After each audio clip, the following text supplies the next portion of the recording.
Selamat datang kembali di channel YouTube saya.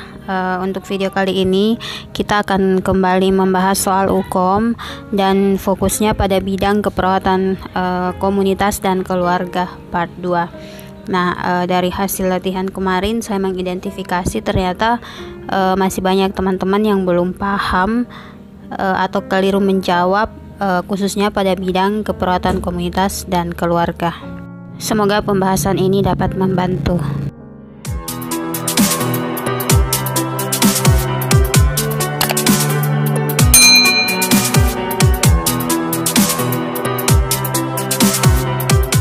Soal yang pertama, di sebuah desa dilaporkan adanya kasus DBD pada beberapa anak.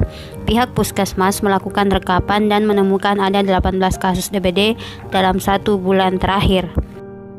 Hasil observasi lingkungan menunjukkan beberapa halaman belakang rumah penduduk ditemukan adanya saluran pembuangan air yang tidak mengalir dan dipenuhi dengan sampah. Anda sebagai perawat komunitas kemudian melakukan tindakan prevensi primer dengan memberikan pendidikan kesehatan. Pertanyaannya, apa tujuan prevensi primer yang Anda lakukan tersebut? Deteksi faktor risiko, perawatan lingkungan, kepatuhan perilaku, kontrol gejala, atau pengetahuan perilaku sehat. Baik, segera kita bahas. Jadi yang ditanyakan di sini adalah tujuan dari prevensi primer yang dilakukan. Kalau kita perhatikan pada kasus prevensi primer yang dilakukan adalah memberikan pendidikan kesehatan. Nah, mari kita cocokkan dengan option. Jadi tujuan dari pemberian pendidikan kesehatan ini apa? Deteksi faktor risiko itu tidak pas ya, karena faktor risiko tidak bisa dideteksi hanya dengan pendidikan kesehatan. Kemudian perawatan lingkungan juga tidak bisa, kemudian kepatuhan perilaku sama. Lalu kontrol gejala ini sama saja dengan pada poin yang pertama. Jadi sangat jelas bahwa tujuan dari pendidikan kesehatan yang diberikan kepada masyarakat adalah untuk meningkatkan pengetahuan perilaku sehat. Perilaku sehat di sini adalah dengan memperbaiki saluran air dan membuang sampah pada tempatnya. Soal berikutnya, pengkajian sekelompok lansia di sebuah kelurahan menunjukkan sebanyak 30% lansia memiliki tekanan darah di atas 150/90 mmHg. Setelah dilakukan pengkajian terkait pola makan, data menunjukkan bahwa makanan lansia di desa tersebut sudah memenuhi standar untuk menderita hipertensi. Kemudian kader kesehatan lansia di desa tersebut mengatakan 80% lansia tersebut rutin mengontrol tekanan darah di klinik. Pertanyaannya, apa diagnosa keperawatan pada kasus di atas? Kesiapan meningkatkan manajemen kesehatan, ketidakefektifan manajemen kesehatan, sindrom lansia lemah, risiko sindrom lansia lemah, atau kesiapan meningkatkan pengetahuan. Baik, segera kita bahas. Jadi yang ditanyakan adalah diagnosa keperawatan. Nah, teman-teman perlu ingat kembali bahwa diagnosa keperawatan antara keperawatan komunitas dan keperawatan fisik itu berbeda. Nah, kita lanjut untuk pembahasan kasusnya di sini. Kita cari kata kuncinya, yaitu makanan yang sudah memenuhi standar untuk penderita hipertensi dan 80% lansia rutin memeriksakan kesehatannya. Kata kunci yang ditemukan pada kasus tersebut menunjukkan bahwa lansia di desa tersebut atau di kelurahan tersebut itu memiliki keinginan untuk meningkatkan kesehatannya.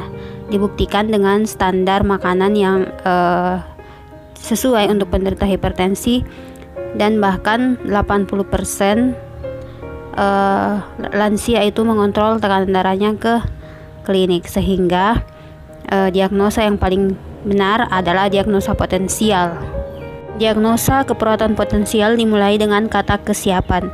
Jadi di sini kita menemukan dua option yang dimulai dengan kata kesiapan, namun yang paling pas adalah kesiapan meningkatkan manajemen kesehatan, karena tidak ada data di kasus yang mengarah ke pengetahuan. Selanjutnya, Di sebuah kelurahan ditemukan ada 5 kasus HIV/AIDS, namun tidak mendapatkan perawatan karena kondisi ekonomi keluarga yang tidak memadai. Sementara itu, di puskesmas belum ada perawatan khusus untuk HIV/AIDS.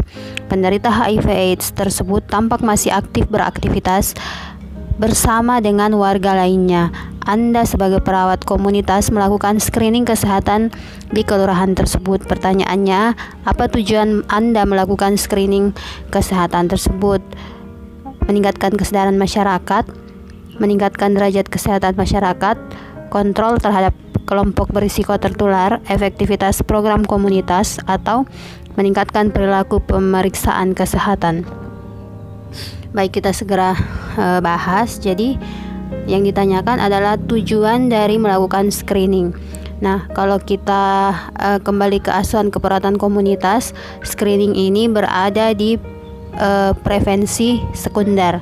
Jadi kalau kita melihat tujuan dilakukannya screening di sini adalah apakah meningkatkan kesadaran masyarakat. Hanya dengan screening tidak akan meningkatkan kesadaran masyarakat. Kemudian meningkatkan derajat kesehatan masyarakat, ini sama dengan option A. Kemudian kontrol terhadap kelompok berisiko tertular, ini yang paling mungkin. Kemudian efektivitas program komunitas, di kasus belum membicarakan tentang program. Kemudian meningkatkan perilaku pemeriksaan kesehatan masyarakat. Jadi di sini Anda sebagai perawat komunitas datang melakukan screening, bukan mereka yang pergi untuk memeriksakan kesehatan. Sehingga tujuan dari dilakukannya screening ini adalah untuk mengontrol kelompok yang berisiko tertular HIV/AIDS dari kelima kasus yang sudah ada. Selanjutnya, soal keluarga. Di sebuah keluarga ditemukan beberapa masalah antar anggota keluarga. Saat anak dalam keluarga tersebut mengalami masalah, orang tua tampak tidak peduli. Suami dan istri dalam keluarga tersebut tampak tidak akrab dan keduanya tidak pernah melaksanakan ibadah. Istri dalam keluarga tersebut mengatakan bahwa dia tidak puas terhadap keluarganya. Saat dilakukan wawancara, anggota keluarga mengatakan kepala keluarga tidak bekerja sehingga mereka sulit dalam finansial. Pertanyaannya, apa diagnosa keperawatan pada kasus di atas? Disfungsi proses keluarga, gangguan proses keluarga, kesiapan meningkatkan proses keluarga, ketidakefektifan manajemen kesehatan keluarga, atau ketidakefektifan pemeliharaan kesehatan. Baik, langsung kita bahas. Jadi yang ditanyakan adalah diagnosa. Nah, kalau kita lihat masalah di atas, tidak satupun masalah membicarakan tentang kesehatan ya, sehingga option yang membicarakan tentang kesehatan langsung kita buang. Jadi yang ada tinggal disfungsi proses keluarga, gangguan proses keluarga, dan kesiapan meningkatkan proses keluarga. Nah, di sini karena ada masalah, tidak ada keinginan untuk memperbaiki masalah tersebut, sehingga diagnosa potensial pun kita buang, yaitu kesiapan meningkatkan proses keluarga. Nah, tersisa antara disfungsi proses keluarga dan gangguan proses keluarga. Berbicara mengenai disfungsi proses keluarga, menurut Nanda disfungsi proses keluarga itu adalah fungsi keluarga yang gagal mendukung kesejahteraan anggotanya, ditandai dengan kekacauan, kemudian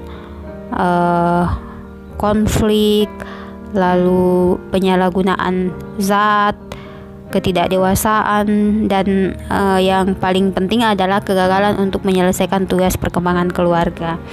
Nah, kemudian kalau gangguan proses keluarga, menurut Nanda gangguan proses keluarga adalah putusnya keberlangsungan fungsi keluarga yang gagal menunjang kesejahteraan keluarga.